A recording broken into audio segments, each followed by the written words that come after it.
What's up, guys? This is Mike V, aka Phony with GameBreaker.tv, and you are watching Guild Wars 2, the Eternal Battlegrounds tour. We're going to be taking a stroll around the not-so-small map where open-world PvP takes place. Now, as we step out of the area where my world starts in, I am the green world, and we've pretty much dominated this entire thing. If you guys have watched my WvW with commentary video on GameBreaker.tv, you already know that green team is the mean team. Something like that. Anyways, we're starting things off here in a marsh area, which is very, very cool looking. I won't be doing a whole lot of commentary for this. I'm just going to kind of chime in whenever there's some kind of points of interest that maybe I want to point out because they're interesting or something. Now, a few notes about the settings that I'm running at right now. Almost everything is completely maxed. The only thing maybe one or two things I don't have maxed, I believe, is the shadows. I had that turned down, as you can actually see. And I don't remember what the other setting that I have turned down is at the moment. I probably should have grabbed that. I'm not really sure it's a big deal because everything still looks really, really good. The frame rate, you'll notice, it kind of gets choppy at times. I like to kind of attribute that to the rain, because whenever the rain kicks in, I seem to lose lots of frames. It's like rain and Elementalists and Mesmers. Those are the three things that really kind of destroy my frame rates. Now, I'm running this thing on a brand new 560 Ti, so the lack of performance that you might see is obviously because of two things. One, the game is in beta and they're still doing lots and lots of optimization, and two, I'm also recording this. So recording also kind of takes a hit on the frame rate. I'm actually using DxTory and I'm recording everything in RAW, so my processing is very, very light on the recording side, but it's obviously enough to give me just a little bit of a hit to my frame rate. Now I'm going to go ahead and sit back because I pretty much think I covered everything and allow you guys to see and hear everything that's out here in the Eternal Battlegrounds.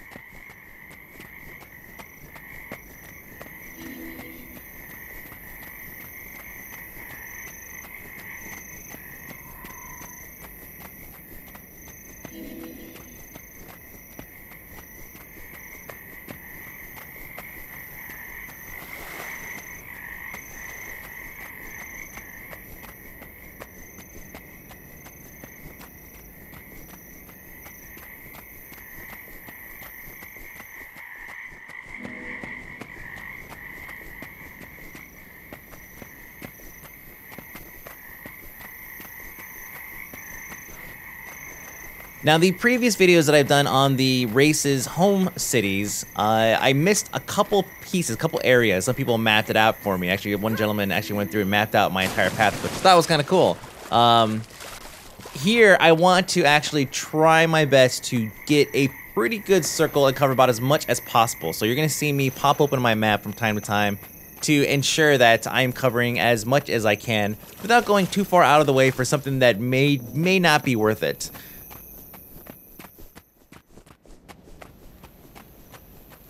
We are now approaching Stonemiss Castle. This is the center of the Eternal Battlegrounds, and this is the main thing that you want to keep control of. I believe this gives you about 50 points per count. So whenever it tallies it up throughout the week, you'll notice that as you're in here, there'll be a timer, and it'll say updating count or updating score in like 30 seconds or whatever. And I think after that, what it does is it actually goes through and counts everything that you control, and it contributes to your overall score. And this is not just in the Eternal Battlegrounds, it's all over the world versus world environment. So if you own pieces of land or keeps or towers in other shards areas, then you get points for those as well. It ranges everywhere from 5 points all the way up to, again, 50 points, I believe, for Stonemiss Castle itself.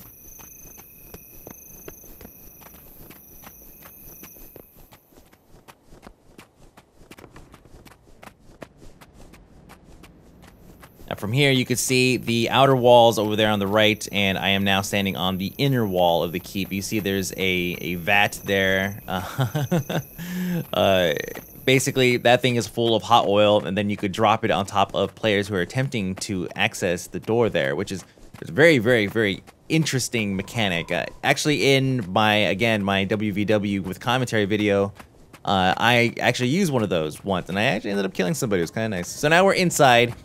And again, we're going to head all the way up to the top. Now, this is my first time exploring this entire area. I've come out here and, you know, hung out with some Dalyak and, you know, explored a couple things or whatever, looking for some action and all of that.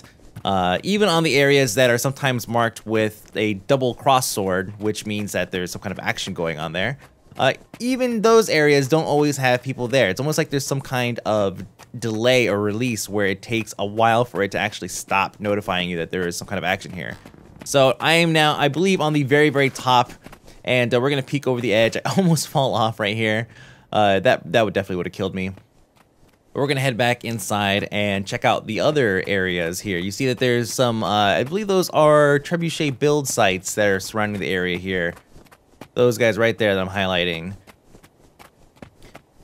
Take a stroll out to the edge here, maybe get a nice little view. Let's see. I think that's actually a player.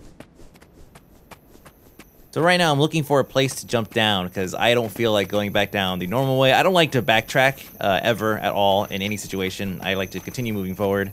And this is one of those situations where I know you guys have already seen the inside. I don't want to go back inside. So I'm going to do whatever it takes to get down to the ground level without killing myself.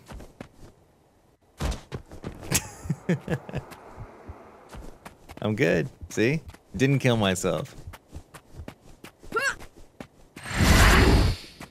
That right there is the thief's self-heal ability. Notice the world is incredibly massive. It's ridiculous.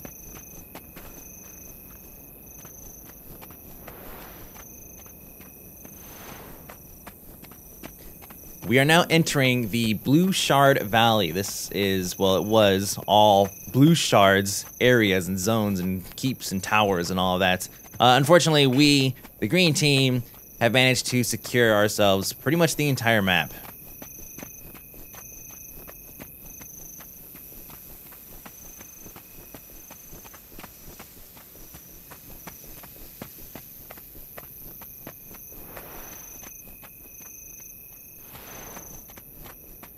So right now we are skirting the outsides of the Blue Shard Valley's main keep, which belongs to us, and that right there in front of us to the right is Quinton Lake, and Quinton Lake is just another one of the many outposts that you could go and take. But behind it, there is a large marshy kind of bog area that I want to go and explore. Again, exploring all of this for the very first time, so right now we're running in here blind.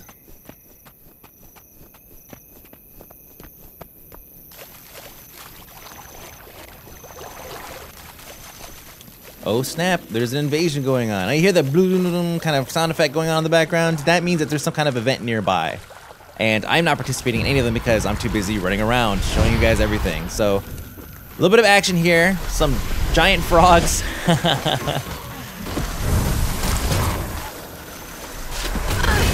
Obviously, two non-player factions. Replenish. Trying to help this guy out here. Just doing my piece. Not gonna lie, pretty sick looking frog outpost.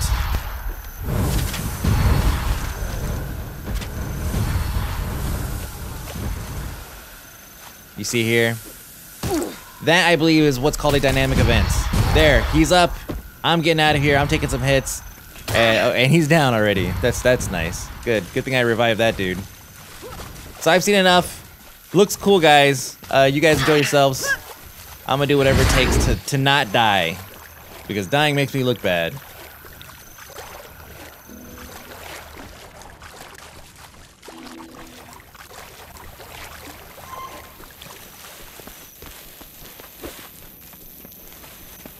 My leg!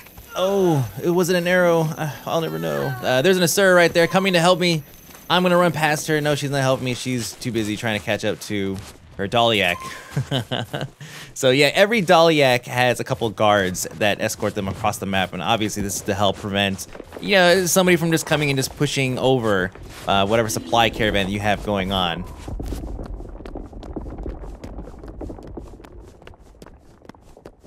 So right now we are in Danl Passage.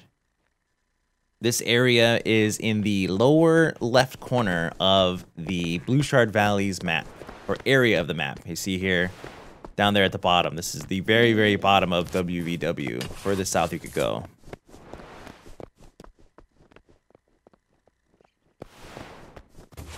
That over there, Langor Gulch. Obviously I have all these memorized. I'm totally not reading them from the map.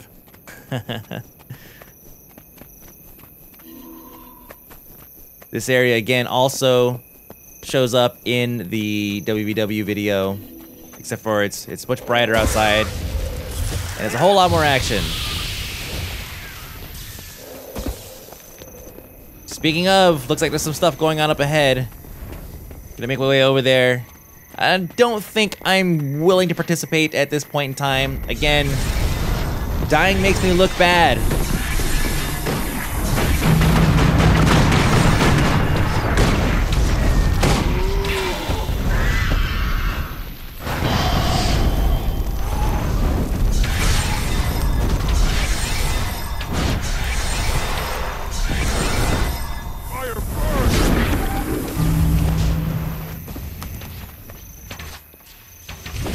So these guys are obviously about as far up as they're going to be able to go. Blue Chard Hill is the blue world starting area. Very much how I started off coming out of Green Chard Hill, which led me into the boggy marsh area. They are starting off in a much different environment. So it's this. What's nice is that even though we have 3 worlds on one single map in the Eternal Battlegrounds, not all 3 of them are identical. They are all very, very unique, which is great because it makes it feel like it's an actual open world versus a map that is, of course, symmetrically laid out to provide fairness for all those participating. Quote unquote on the fairness.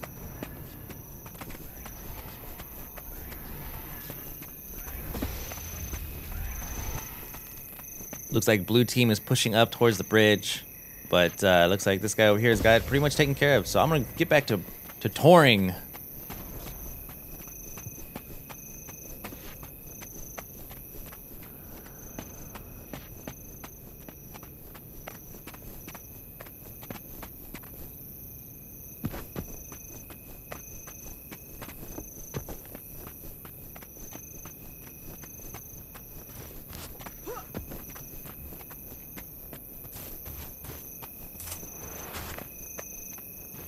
Now we're kind of approaching where I'd already come up, and then I broke right earlier to head over towards the lake.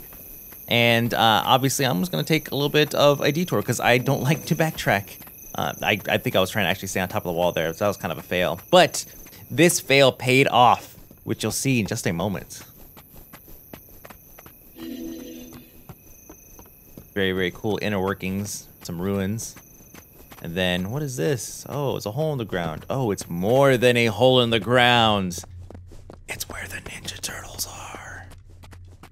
No, but really, this is kind of cool. Full on, just accidentally found this.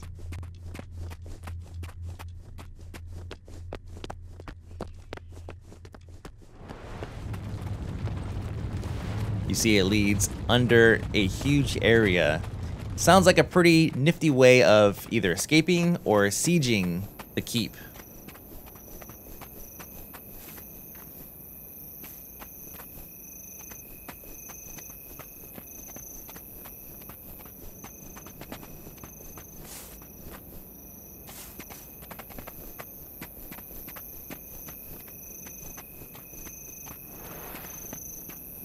Very, very cool sewer passageway, sewer slash tomb or something. Very, very cool. There's a couple of areas just like that, and I'll try to jump into them as we come across them. I don't know where they're at, so I just, hey, look, there's a thing in the wall. I'm gonna go ahead and explore.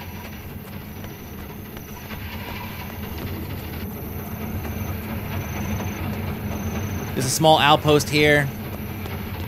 Obviously where they chop wood. With that.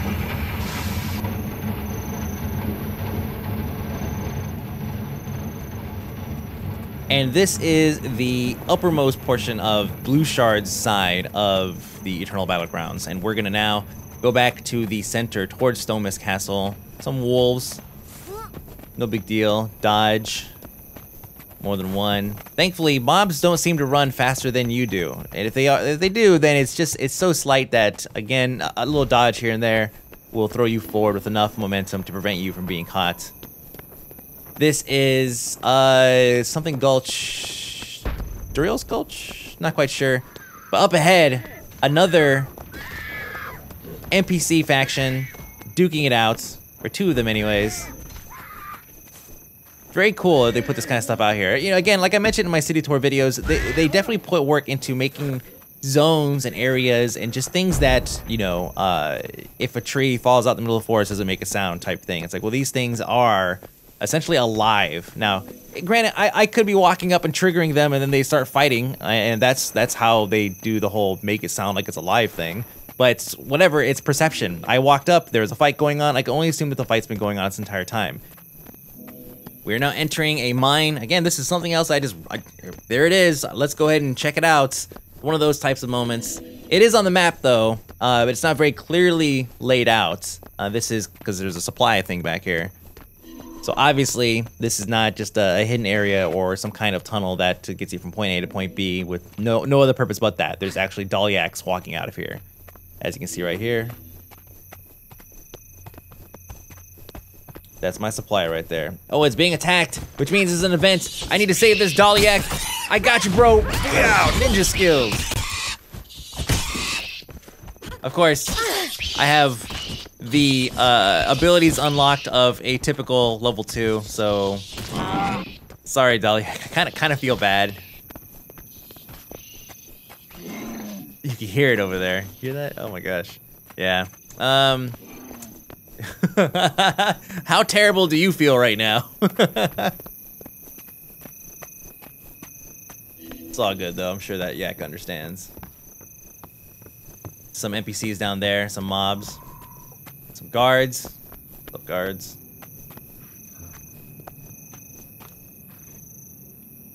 This, I believe, is...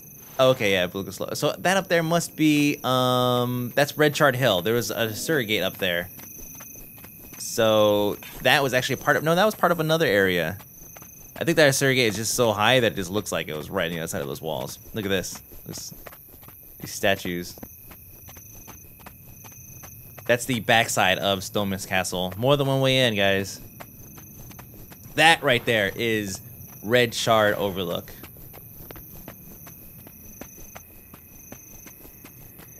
This is their main keep in the center of the Red Shard, I guess, valley, but in their case it would be the Overlook because they're up on a hill.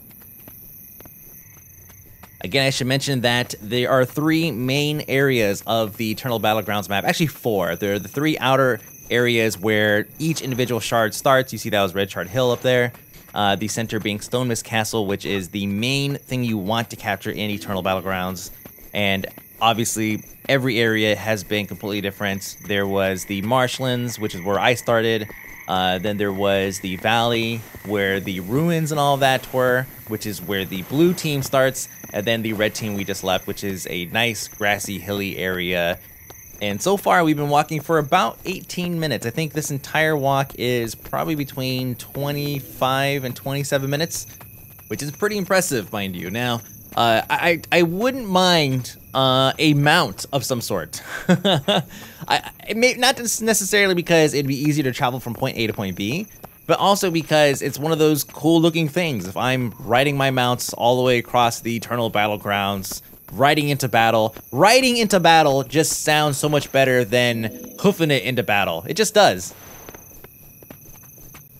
This area up here is spelled in clear cut. You can see clearly that they are cutting wood. Man, just full of them today. This area also owned by Green Team, number 1. I believe there was an Ent out there. Just a giant just hanging out in the middle of the field.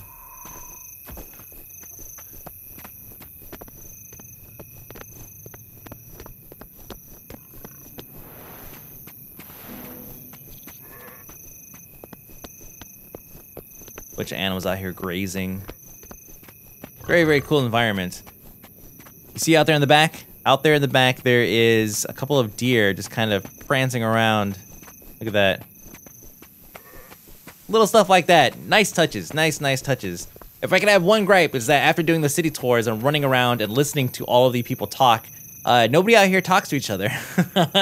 It could very well be there's nothing to talk about. What are they gonna? They're standing around out here in the middle of the Eternal Battlegrounds, especially these guys all the way out here in the corners. What is there to really talk about, guys? No, but seriously, the city spoiled me. I expect to go everywhere and hear people talking. Fortunately, that's not the case out here. So this is kind of cool. Again, here's just a random hole in the wall. We're gonna go explore it. I'm a little skeptical because all these guys are standing around like they're ready for a fight, and there's actually a couple guys down here who have been taken down. They're in a down state. So I am a little bit on edge. But it sounds really cool.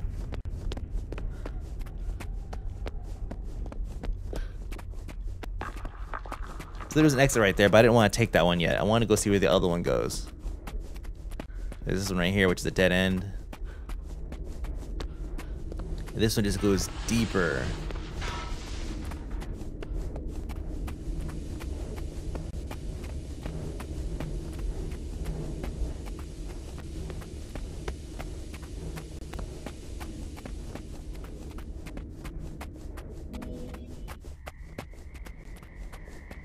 Notice we're back in the marshlands area. I'll probably pop up my map here in a second to take a look, because it looks like I don't know where I'm at. There it is right there. Wild Creek Run. Yep, so we are on the last leg of our tour, wrapping around the northern side of our starting area. So again, notice that we are in the marshy area where I started, but we're on the northern part.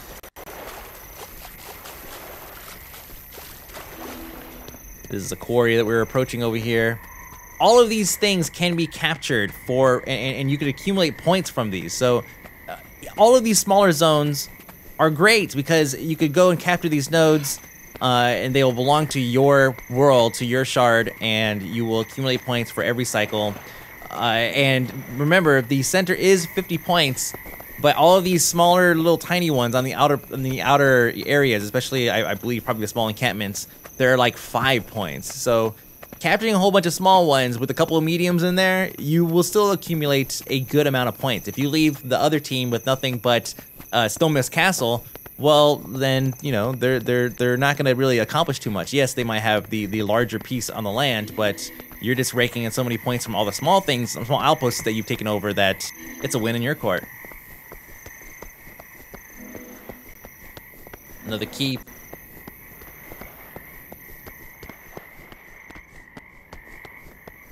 Another player there. Had to highlight him real quick to make sure it wasn't a bad guy, because I would have kicked his stuff in for the internet. You see a green dot. You guys probably saw that there was a green dot on the map. Shows that there's a player running around. A great way. I don't think it works if you're all the way across the map, but it definitely works when you're somewhat nearby. It tells you when there are players near. Nifty feature to help find people to play with, because not everybody responds to in-game chat, unfortunately.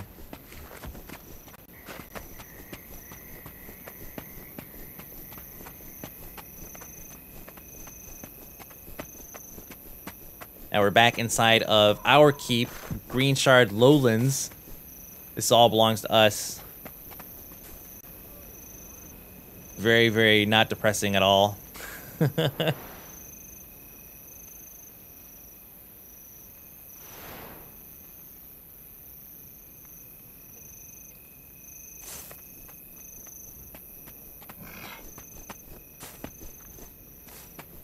This is the very top here. I'm guessing this is where the other team needs to reach in order to actually take over this keep.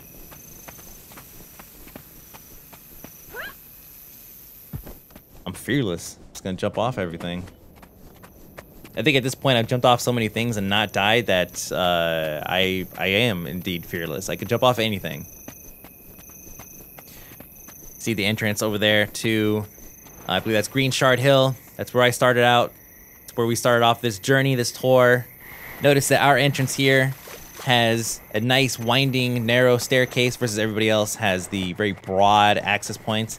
I don't think that really matters though. I actually don't think that it's possible to take the starting area on a map. I'm gonna go ahead and say that it is not possible to take the starting area of a map. I talked to Scott Hawks. He said that he was actually part of a team that was pushing back blue team all the way to their base, and it got to a point to where it just said they were invincible. So I'm guessing that is probably where the line is drawn, and you can no longer push people or take over any more bases. So I don't think you can't actually take over Blue Shard's access point. Although that would be hilarious. But we've come to the very end, guys. My name is Mike aka Phony with GameBreaker.tv. I have lots more videos on the way. This has been a tour of the Eternal Battlegrounds in Guild Wars 2. And what will you choose? Destruction, Synthesis, or Control? See you guys later. GameBreaker TV.